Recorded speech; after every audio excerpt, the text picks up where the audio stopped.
Bonjour, c'est Jean-François de la chaîne Agir et Vivre Enfin et je voulais évoquer avec vous un sujet qui concerne particulièrement la manière dont nous sommes formatés par la société, formatés par nos moyens de production, formatés par notre manière de vivre et formatés entièrement par notre collectivité. Je me suis rendu compte de cela, et c'est évident, en voyant comment on vivait, et en voyant que nous étions finalement tous habitués à des rythmes qu'on nous a inculqués. Dès le début, dès qu'on est petit, on part à la crèche, et vite fait, notre mère nous dépose ou chez la nourrice pour qu'elle aille travailler. Et nous, finalement, quand nous sommes petits, nous allons à notre travail. Ça commence par la garderie, ça commence par la nourrice, et puis ça continue par la maternelle, et puis par le primaire, et puis le collège, et puis le lycée, et puis la fac, et puis le travail. Et il est évident, à la lueur de ça, que vraiment nous sommes absolument conditionnés, que nous sommes absolument organisé de telle manière que notre corps finit par accepter ce genre de choses. C'est curieux quand même de se dire que tout le monde a pris l'habitude de prendre ses vacances en août ou en juillet, et c'est quand même curieux de se dire que finalement tout le reste de l'année, ou beaucoup du reste de l'année, les gens restent chez eux ou autour de leur emploi, comme attachés à une chaîne imaginaire ou invisible, qui les forcerait à ne pas s'écarter plus d'une certaine distance. Alors cet attachement peut être manifesté que ce soit par rapport à la journée, puisque nous avons des horaires très fixes, mais par rapport aussi à l'année ou même par rapport à la vie tout entière. Par rapport à la journée, nous savons que dès le matin, le petit matin, nous devons nous lever pour aller travailler et que nous devons rentrer le soir, en fin d'après-midi dans le meilleur des cas. Nous savons, nous sommes habitués à aussi dans l'année, comme je le disais, prendre des vacances l'été ou à certaines périodes. Et dans notre vie, nous savons que la période qui va séparer la vingtaine d'années de la soixantaine va être une période de travail. C'est la raison pour laquelle, quand j'ai entendu parler des entrepreneurs sur Internet qui travaillaient à distance, et qui se permettaient de gagner des sommes parfois confortables, j'en connais, en travaillant de manière différente, ça nous interroge beaucoup.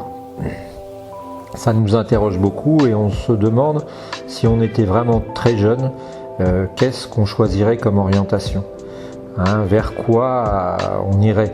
Parce que quand on y pense, les jalons de la société habituelle sont en train d'un peu de s'écrouler. Avec les crises successives, on est en face d'une crise de l'emploi, avec beaucoup de monde qui cherche un sens à son métier. On est aussi, par rapport à cela, obligé de reconnaître que pas mal de personnes vivent à l'endroit de leur travail, ce qui les force finalement à rester toujours au même endroit. Et c'est parfois ennuyeux, rester à un endroit comme le nord de la France ou même la Normandie pour certains, ça peut être quelque chose d'ennuyeux, ça peut être quelque chose de difficile à vivre.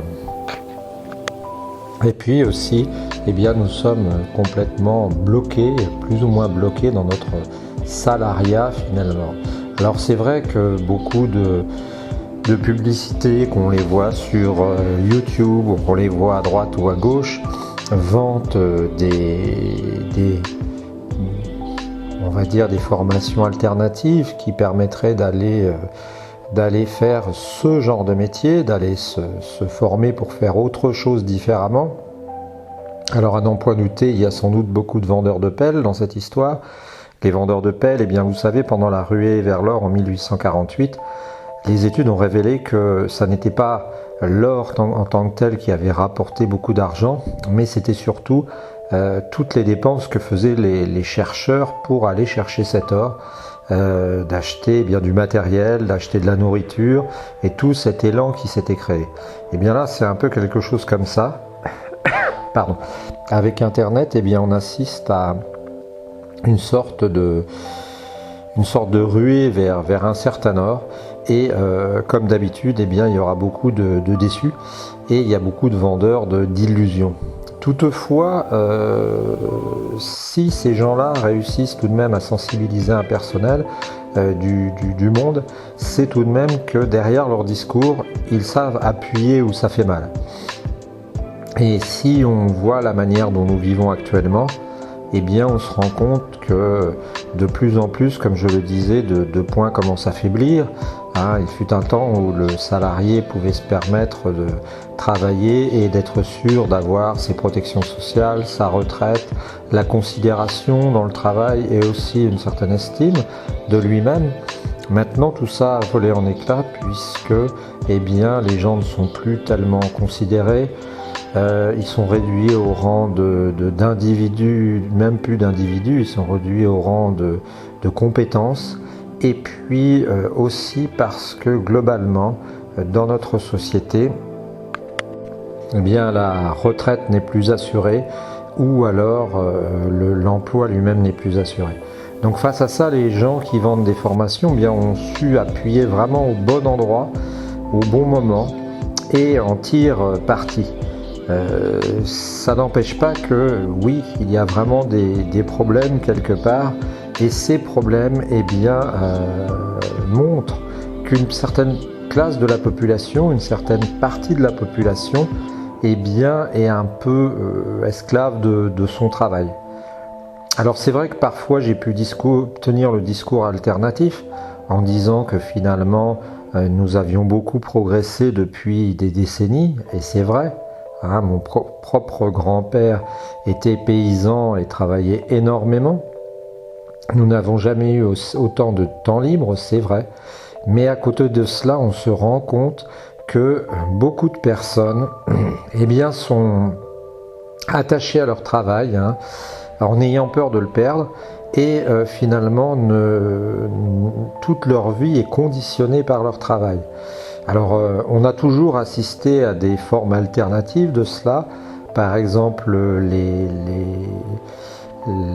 les révolutions de 68, où on a eu des gens qui sont partis vivre dans le Larzac, qui sont partis vivre en Inde, beaucoup sont revenus assez rapidement, l'époque des hippies, mais on peut dire que en ce moment, eh bien, on observe une prise de conscience des gens.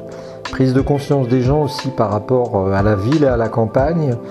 On a des personnes qui maintenant idéalisent un petit peu trop, à mon avis, la campagne et rêvent de passer maintenant le reste de leur vie au calme et dans la tranquillité. Alors ça, c'est un exercice difficile et finalement, eh bien, il n'est pas toujours facile de changer de vie. Et souvent, on ne sait pas vers quoi on va. Quand vous voyez par exemple des expatriés, eh bien, quand vous parlez avec eux, vous vous apercevez que la vie d'expatrié n'est pas forcément une vie idéale tous les jours, même si elle a ses avantages. Voilà, donc c'était un petit post, un petit sujet fait pour parler et pour expliquer à quel point nous sommes dépendants de notre travail et à quel point nous sommes un peu dans une situation finalement d'esclavage quelque part, d'obligation de rester systématiquement au même endroit et de tout faire correspondre à notre travail. Vous pouvez réagir, et j'aimerais bien que vous réagissiez pour nous donner votre avis, pour essayer d'aller plus loin là-dessus, la manière dont vous vivez cette situation, dont vous vivez votre emploi. Il y a aussi des gens qui sont fort heureux où ils habitent, entourés par leur famille, dans une région qu'ils apprécient, mais je ne suis pas sûr que ce soit la majorité. Voilà, je vous souhaite une bonne journée et puis beaucoup de bonheur dans vos projets.